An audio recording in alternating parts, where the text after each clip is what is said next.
Welcome everybody, welcome to Ban This, the show where I take a look at a piece of art and make an argument as to why some moral guardians would think it'd be a good idea to either outright ban it, or at least make some good choice cuts. And for this one, it's Valentine's Day, and for some reason I can't find my copy of My Bloody Valentine. So the next best thing I have is the anthology film Tales from the Crypt, because one of the segments deals heavily around Valentine's Day. So I'm going to do this one for this year. And I guess Bloody Valentine will be for next year. And who knows, maybe I'll even have a Valentine. But maybe not. Because generally, I'm not much of a slasher guy. Yeah. This is a toughie. I'm going to have to... yeah, there's violence, but considering that most of just pretty much all the segments here are, basically a morality play, in which somebody does something bad, and then they get their comeuppance. So... and, well, this film's only rated PG. It's a hard PG, but PG nonetheless, so...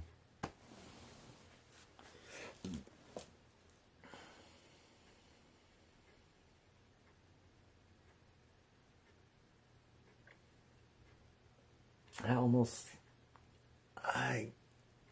don't know if this is a good argument or not, but I almost feel like since these are morality plays, the leftists might not like it because they see morality entirely as a social construct. Or at least, well, this is hyperbolic, obviously, but still, if you look at some of the things they do and they advocate, their morality is based almost solely on politics. If you do something they don't like, they'll throw their morality out the window to throw you under the bus.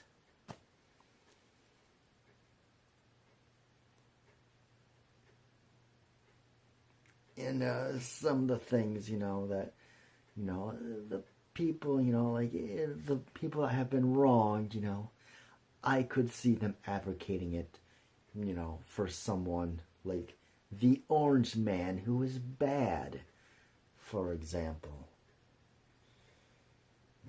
This is... I'm trying my hardest. I'm really trying my hardest. But, this isn't like a slasher film. Can't really accuse it of being a misogynist or racist. It's not particularly violent.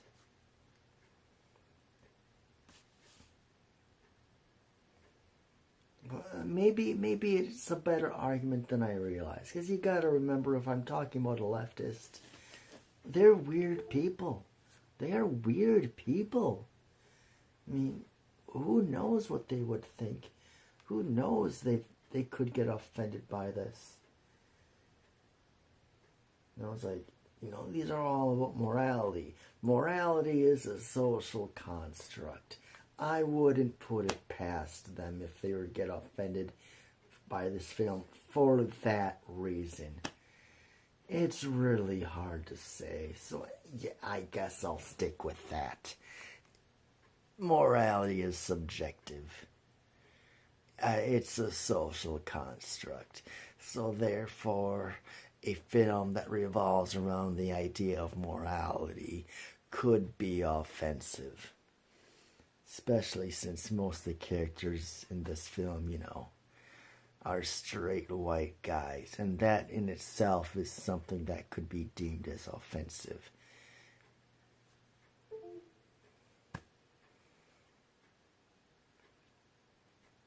But, they can't be racist, can they?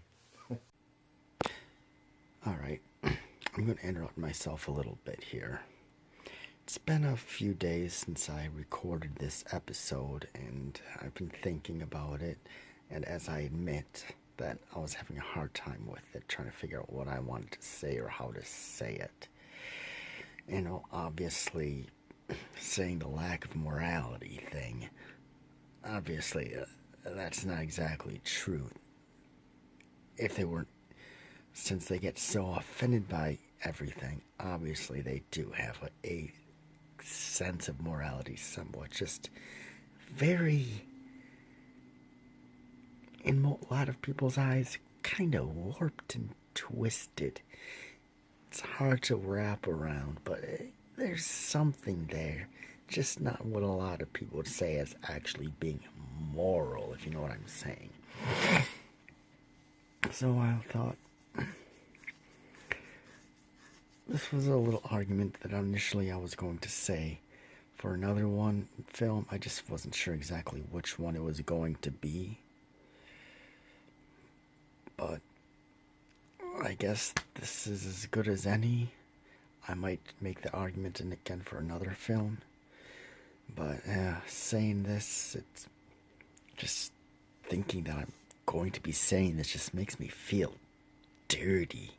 I'm going to have to take a long bath, and then a shower, and then, I don't know, maybe try to find some sort of sauna and sweat out all the filth that would be coming from, me saying this. But, alright, here's a different argument, and,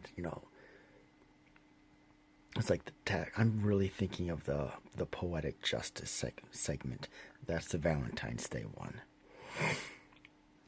And because of the tactics that the villains use, that's definitely something that they don't have anything against. I mean, they try to ruin people's lives all the time. I mean, just about any gate revolves around them trying to ruin people's lives. So they have nothing against those tactics. But I could say what they use those tactics for. Well, not for. Yeah, what they use the tactics for, and that could be deemed offensive to a very select few of people. Because, alright, I'm going to have to go into the plot of this segment. The main character,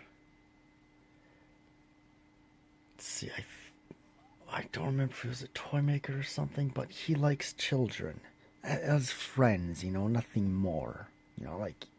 He's a friend to all children. He's like, a Homo sapien version of Gamera without the ridiculous superpowers. But he's a friend to all the children. And this makes some of the people uncomfortable. And then they start spreading lies about him. About that he does certain things to children. This could be as seen as a bit of a pedophilia phobia type thing, And, there are some people that are definitely fighting for their rights to, get it on with those little kids that generally wouldn't have anything to do with it because, they're kids. And their satisfaction is much more important than the well-being of the child. But they don't care because they're selfish and they just want what makes them feel good. Themselves is ultimately what's the most important thing. So that's where I'm going with this. It paints pedophilia in a bad light. Ugh. So that's where I decided to go with this. So you've got two different things: the horribly thought out lack of morality, and then this tacked on pedophilia cringe thing. But hey, This will make for a nice 10-minute video. This is probably, in my opinion, one of the worst episodes I've done. But it's only going to get more difficult. But the arguments are going to get more and more ridiculous, so I'm looking forward to that. Alright, now back to originally scheduled cringe. Alright, well, I suppose that's about it for this one. I tried. I don't know if it's a good argument or not, but then the people I'm criticizing very seldom make good arguments for anything, so I guess it works. Oh, what do I think of this film? Well, this is the film that really made me fall in love with Amicus. It's not the first Amicus film I've seen. That, I'm pretty sure, would be given to Scream and Scream Again. And I loved that film. And then I saw this, and it just solidified my love of that studio. Now, if you're used to the television show, this is very different. Well, you'll see some of the same segments, because I'm pretty sure each of these would have been remade for that series. All Through the House, the Christmas episode, definitely was remade for that show. But mainly the biggest thing is the Crypt Keeper. Here, he looks like the Crypt Keeper from the comics, but he doesn't have that stupid sense of humor. That, the television counterpart, he maintains that, but he looks very different from the actual Crypt Keeper, which is just, kind of a generic monkey guy with a big, huge chin, instead of this decaying, undead corpse. But that's the biggest thing, and this isn't as fun as what that would be. This is much more serious, much darker. It doesn't take itself very lightly. It tries its hardest to be a good, solid horror film. But it's still fun, mainly because it's an anthology film. And anthology films are a weakness of mine. It's hard for me to find one that I don't like at all. And this is a film that can work, as a Christmas film and a Valentine's film, and also any other time of the year. Because, only like 2 of the 4 or 5 segments deal with the holiday. The rest are just horror stories that could happen anytime.